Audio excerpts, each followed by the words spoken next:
வணக்கம் தமிழ் உறவுகளே, நான் உங்கள் கவிஞர் சிவா.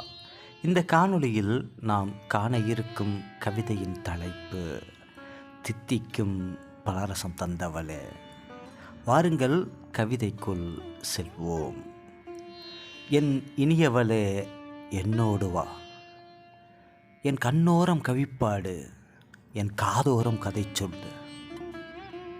என் மீசையோடு சண்டை பிடி, என் இதழ்கள் மூலம் ஊடல் கொள். மோகினி தீயே, முப்பால் கொடியே, உன் மூச்சுக்காற்றை என் உடலுக்குள் பீச்சு. என் மார்பில் வெப்பத்தில் ஓவியம் தீட்டு. அந்த சூடு தனியும் வரை மாங்கனிகளுக்கு விடுப்பு கொடு. வெப்பத்தின் தாக்கம் சற்று குறையட்டும், என் தாகம் மொத்தமாய் உன்னிடம் தீரட்டும்.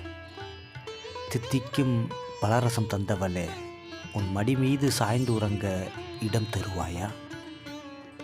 காதலில் இரண்டு பூக்கள் பூக்கிறது, ஒன்று சலிப்பு, மற்றொன்று வெறுப்பு.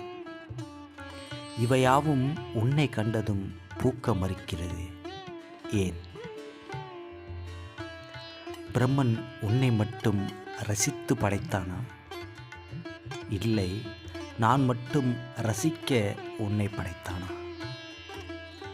ஆசை தீர அனுதினமும் உன்னை ரசித்து ருசித்தாலும் அடுத்த நொடி உன் முப்பாலின் மூன்றாம் பால் நோக்கி என் மனசு தவிக்குதடி.